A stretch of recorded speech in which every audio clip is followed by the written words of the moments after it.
Welcome to episode 47 of the Self-Care 101 podcast, helping you to crush overwhelm, stay focused and live better, with your host, Puja K. McClymont. Thank you so much for listening today. In this episode, I'm going to talk about self-love. If you follow me on social media, particularly Instagram, you'll already know that this is my theme for the month. You'll also know that I'm launching self-love empowerment classes with a new wellness centre opening in London soon, so it all ties in very nicely together. What I didn't realise though is how much this topic would bring up stuff for me personally, and when I was putting this show together I had a lot to share with you. So what I've done is, in today's show I'm going to cover in a little more detail some of the unhelpful and unhealthy behaviours we exhibit throughout our lives when we don't put ourselves first. I know there's another show about putting ourselves first, expectations of others, because self-love is such a huge topic. No one show can cover it, no one class can cover it. And also the self-love that we don't give to ourselves does differ circumstance to circumstance, person to person. So it is going to be different. So there's so much to cover. I just hope that in today's show, the different scenarios that I'm going to put forward resonates with at least a few of you. So what happened this week? Well, I was invited to do a photo shoot for the opening of this wellness centre. And I was very excited. I'm very excited about the mission, and all of it just fills me up with so much joy. Speaking, doing classes like this has been the dream. It's been on the vision board. It was in my original first plan when I started mapping out what I wanted for my coaching business, what kind of work inspires me, gets me excited, makes me want to wake up in the morning. It was doing these talks. And I'm going to let you in on a little secret here. Do you remember, I don't know, so I'm talking to people who are in their late 30s and early 40s here, but do you remember when you were younger and there was the whole thing about grabbing a hairbrush and singing in the mirror, pretending you were Madonna or Gloria Estefan or whoever? But do you remember doing that? Well, here's my little secret. When I decided that I wanted to do classes and talks and things like that, now this is 4 years ago, it's not now, 4 years ago, I would pretend that I was talking to people as I was practicing my coaching skills. So I'd be at home, hear me out here and don't write me off yet, but I'd be at home and I would pretend that my dog and my cat were my audience, and I would talk to them about certain topics within the coaching realm, whether it was work-life balance, well-being, anything. So I would talk about that, and essentially I was practicing speaking, speaking in public speaking.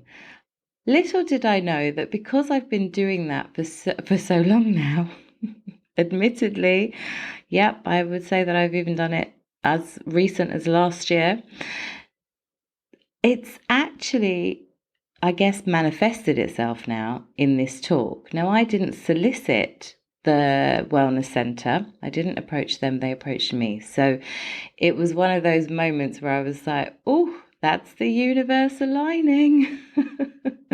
And whenever these things happen, I sort of go to my horoscopes and a couple of tarot readers that I like and stuff and just check in to see, is this seriously happening? Is my life really aligning? Anyway, there's a point to this. On the day of the photo shoot, I was scrolling through Instagram and I found a post, a Libra horoscopes post that I follow. And it was about, literally the first line said, Libra, today is about self-love. And I thought, oh, if you're sort of looking for a sign from the universe, I mean, come on. And it was talking about the Libra, me being grateful for what I have and the fact that I haven't stopped to appreciate all the work, everything that I have done to get to this point today. And even the experiences that led me to my coaching journey, the depression, the breakdown, etc., the baby, everything else, all of that has led me to today. And I haven't actually managed to stop to consider that. And it blew me away just reading that, because it hit home. You know, when you see something that just resonates with you and you're just like, oh my God, did you literally just write that for me? Because that is me to a T, completely.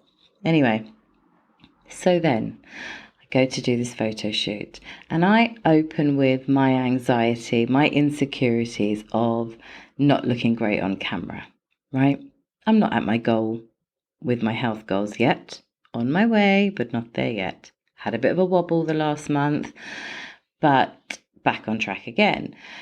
So I knew this, but I was also a size down. And let me tell you my 2 wins. I bought a pair of jeans. These are button-up jeans. Let's be clear. I'm sure many ladies will understand this. These are button-up jeans. I've been living in jeggings and leggings, like most of the nation, but I bought button-up jeans, and when I was at the centre yesterday and I went to the loo, I pulled them down thinking they were jeggings, and they came off, and then I pulled them back on again without having to undo the button.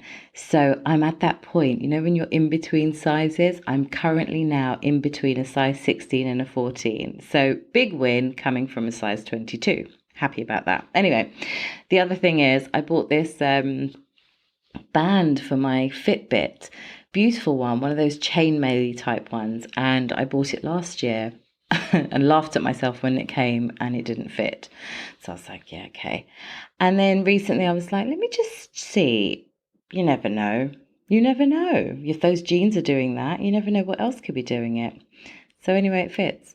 So I was basically in a high self-esteem mood yesterday. I felt pretty good about myself. It was nice to go shopping, to pick up things that were a size 16 and not feel like, oh God, are they going to fit me? They just fit me. It was all great. The only thing that I had to check was whether the colours worked with everything else that I was going to wear. So high self-esteem, going in, I felt good. And then I could feel the nerves within me. There was that anxiety building within me as I was sitting there and looking at every single person, of which there must have been about 30, plus models. Didn't help, but yeah, there were models there.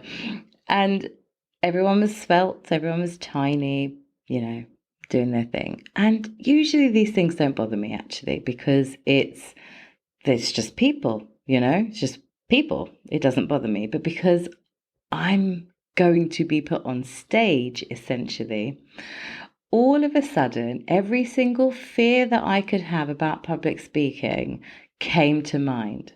Now, let me tell you what came to mind.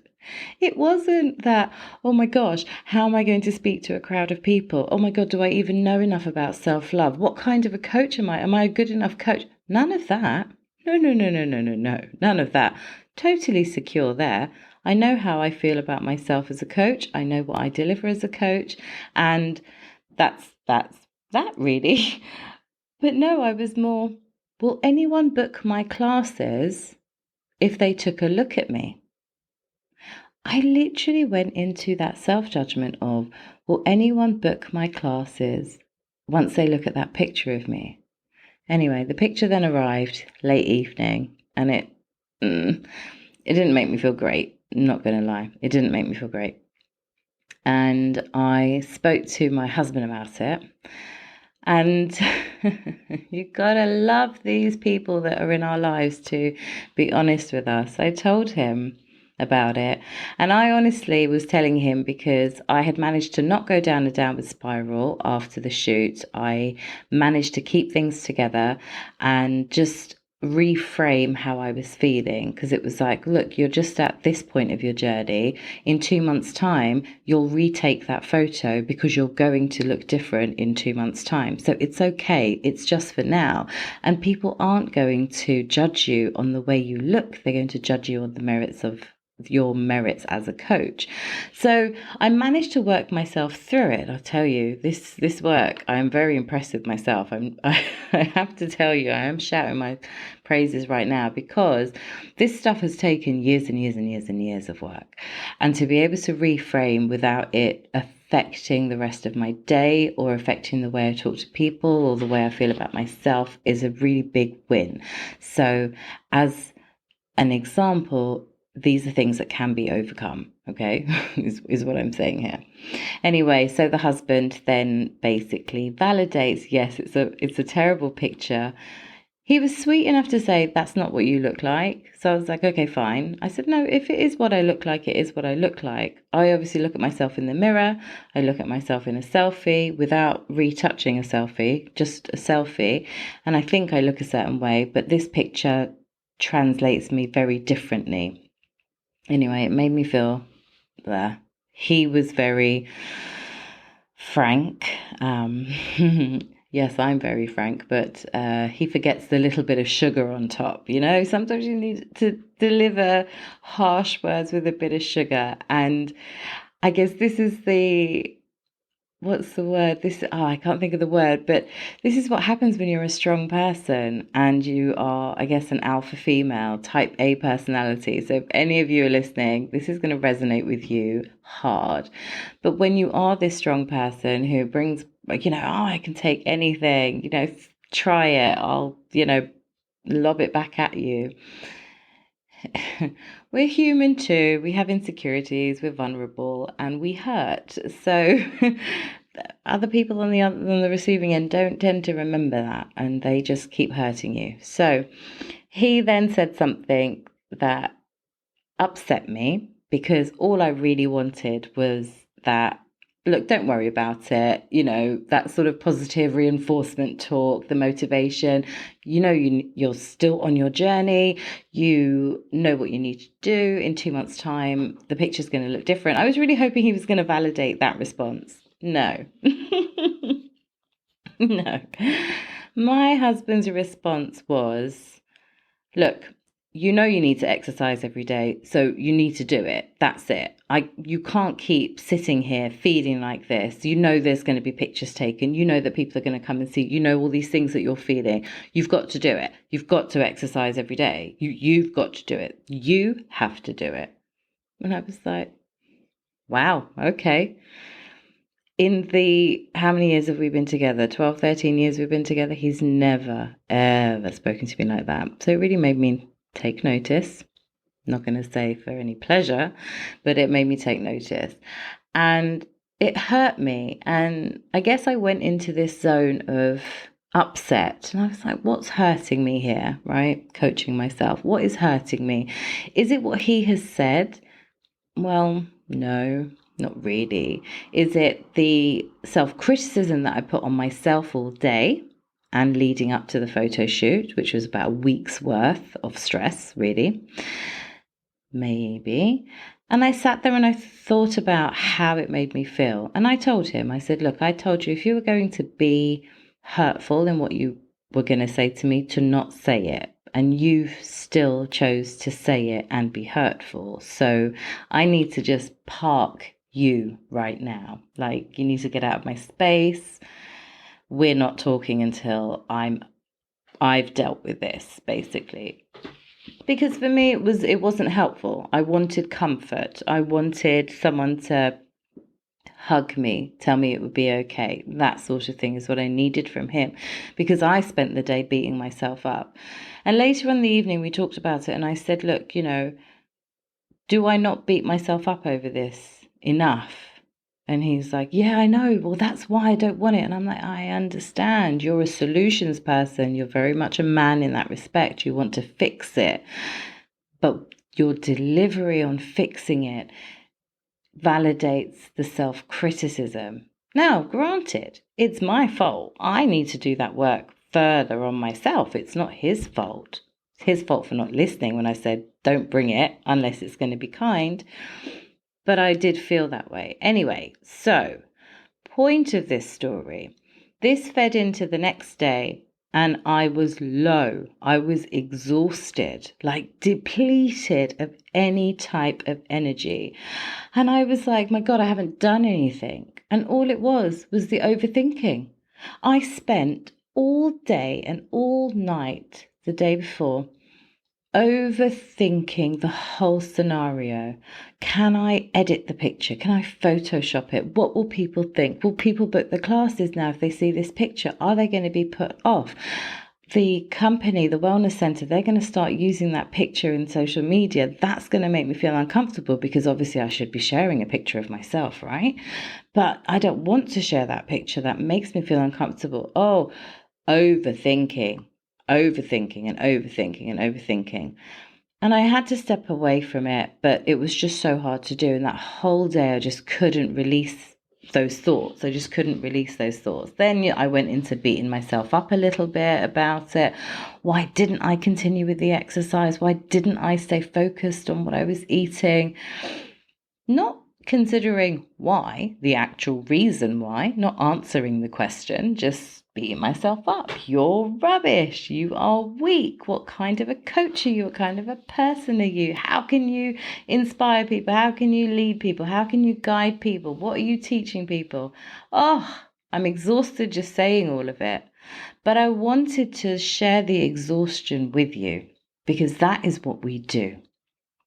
When we are putting other people's opinions, their judgments, when we are not looking after ourselves. So in this instance, the self-love that's lacking for me has been to have that discipline of eating right and exercising every single day.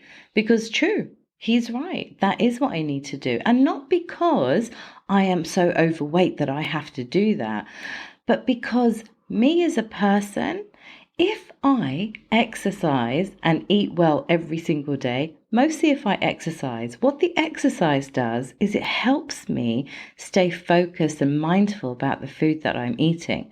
So it's not to say that I'm in this deprivation state. It just means that where I might idly eat something or idly drink alcohol, I won't because I exercised, and that tangible, feeling in your stomach muscles after doing ab workouts, or the muscles in your calves after doing running or whatever, they remind you to go for the apple, right? As opposed to the chocolate digestive.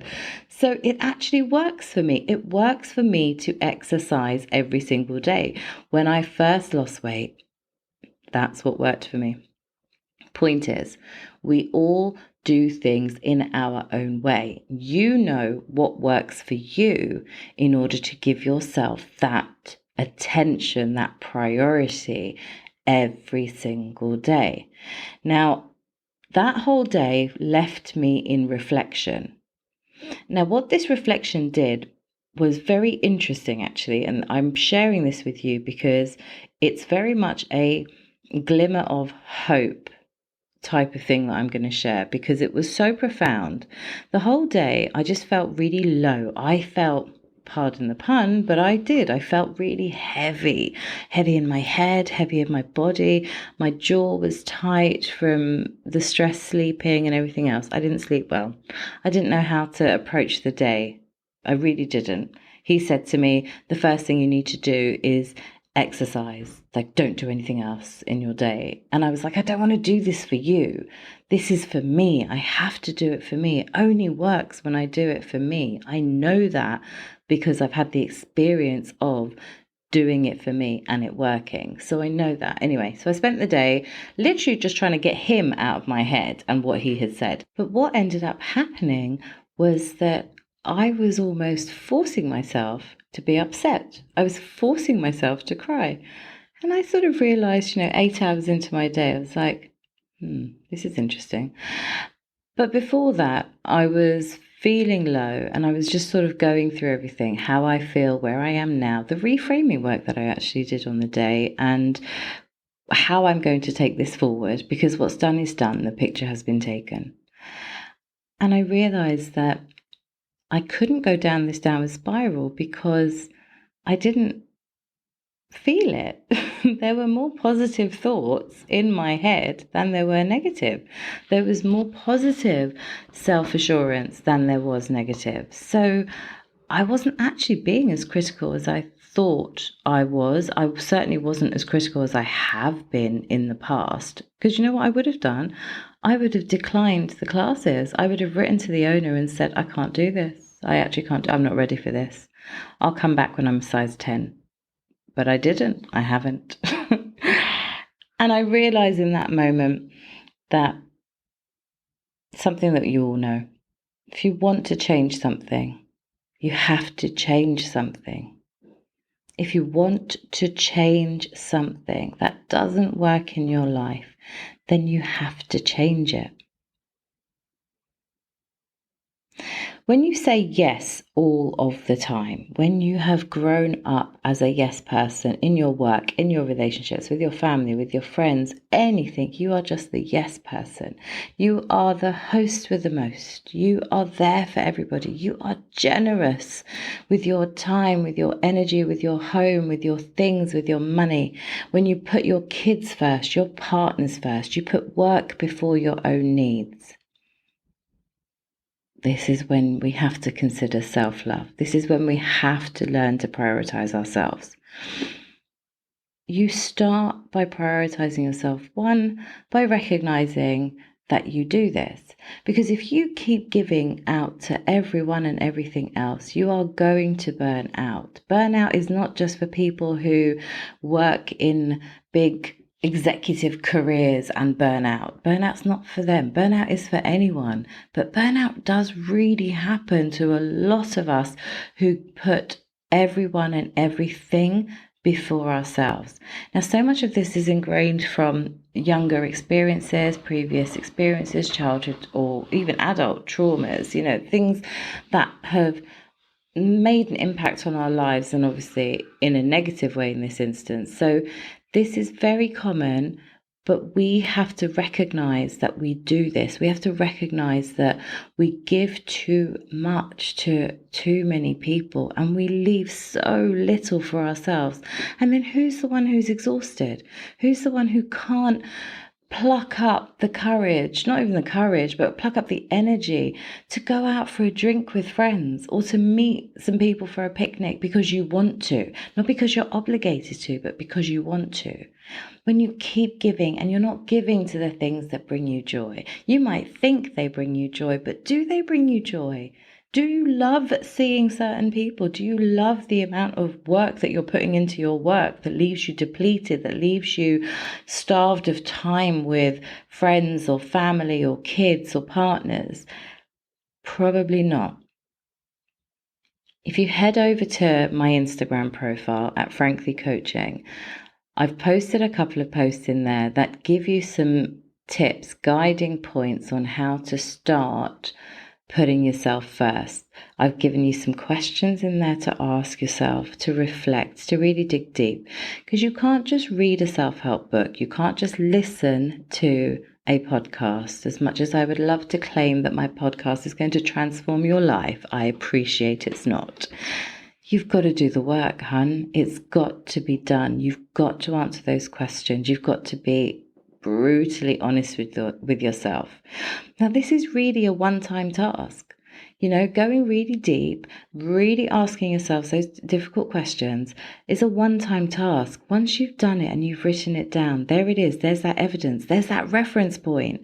So when you're about to make a decision that's going to cost you, and you know it, you feel it. You feel it when somebody asks you for something or work requires you to do something out of the normal remit that you work in.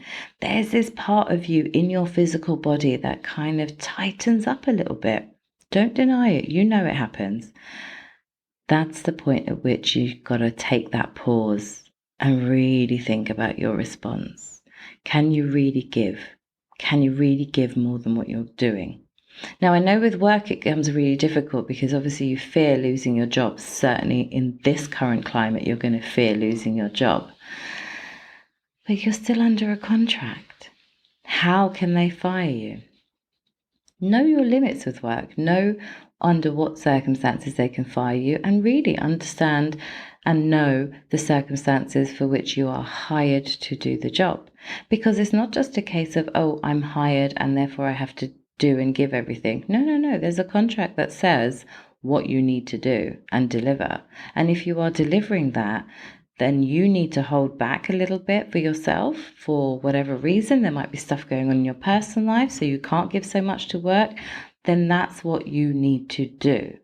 The hard bit is communicating it. I get that. The hard bit is communicating how to basically prioritize yourself, because you do feel like all of a sudden when you start working on this whole self-love and prioritizing your needs first, it automatically sort of comes into play that you're just going to start saying no to everything. No, I'm not doing that project. No, I'm not going to do that surgery. No, I'm not going to cut that person's hair. Obviously, that's not the case. And you're not going to just turn around and say to your friends, babe, do you know what? I love you, but you are draining of my energy. You are an energy vampire, so I'm going to cut you out of my life. You're not going to say that. You're not going to say to your partner, do you know what? You are a useless piece of... and I want you out of my house. I never want to see you again. We're not saying that, are we? So communication is difficult. And you have to communicate. The key to communicating, it's not so much that you're communicating that I'm going to put myself first. You just have to do it. It's like when people talk about, oh, I'm working on myself. That's cool. Just work on yourself. You don't have to announce it to anybody. You don't have to label yourself as part of the process. You can just get on and do it. Because as you get on and do it, as you do self-development work, what you'll realize is you will start to naturally be able to communicate better. You will naturally be able to say no to things. You will naturally understand when something doesn't feel right to you because you're in that self-development space. All those answers come a lot more easily once you're there. So go into this coming week knowing that, one, you can definitely learn to prioritize your needs, prioritize yourself. You can learn to say no. You can learn to create the boundaries that you need to keep yourself well. But just know that you can learn them. It is a learning process. It will take time. It will take consistency. It will take effort. Life is going to get in the way because it does, as we know. Life gets in the way. But at the same time, if you can find within yourself 5 minutes every day to work on yourself, whatever that is, whatever way you find is easiest or best to work on yourself. It could be listening to podcasts. It could be reading a blog post. It could be answering the questions that Puja wrote on the Instagram profile. But if you can do those things every single day, you are filling up that self-love cup of yours is what you're doing, and you're starting to create the tools within yourself that come naturally and that will be sustainable for the long term for you to prioritize yourself always. And it's good to celebrate the little wins, like every single day when you're practicing gratitude, being grateful for what you have, the abundance in your life. Throw in there that you are grateful that you took 5 minutes out of your day to do this, or you took 20 minutes to listen to a podcast, or you were able to say no to a social engagement or a work commitment. You were able to do it. Those wins are very important because, Rome wasn't built in a day, and, we could also, we could apply it to weight. I didn't get to this weight overnight. It took time to get here. So it's going to take time to undo years of a certain behavior, but it's okay that it's going to take time. It's going to take the time that it needs to take. You've got to allow life to happen because it's going to happen. You cannot stop that. Lockdown gave us that opportunity in essence, but we had an overarching fear from a pandemic, so that didn't help us be able to focus on the inner work that we needed to do. So now it's a lot easier for you to try to add those things that are going to improve the way you view yourself and yourself essentially as a priority. Know that you are enough. Thank you for listening to the Self-Care 101 podcast. If you enjoyed the show, I would love it if you would subscribe, rate and review so that other people like you can find the show. To find out more about me, you can follow me on the socials at Frankly Coaching or visit my website, franklycoaching.com. Talk to you soon.